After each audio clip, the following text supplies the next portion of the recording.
20 లక్షలు తీసుకో. ఎలక్షన్స్ నుంచి తప్పుకోవాలా? కాదు, గెలవాలి.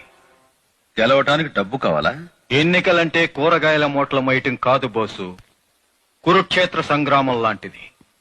ఈ జిల్లాలో ప్రతి ఎమ్మెల్యే నా డబ్బుతో గెలిచిన వాడే. మా దొడ్లో పశువులకి గడ్డేస్తాం, ఈ జిల్లాలోని రాజకీయ నాయకులకి డబ్బేస్తాం. ఈ బోసు మీ దొడ్లోకి వచ్చే ఆవు కాదురా, అసెంబ్లీకి వెళ్లే సింహం.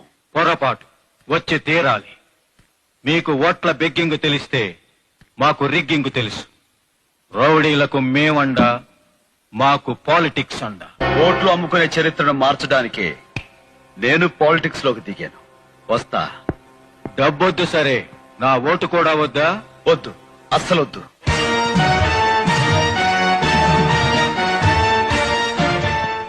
ఒకవేళ వేసావనుకో, నీకు నా మీద అధికారం వస్తుంది. ఆ అధికారం నీకు ఇవ్వటం నాకు ఇష్టం లేదు. వస్తా.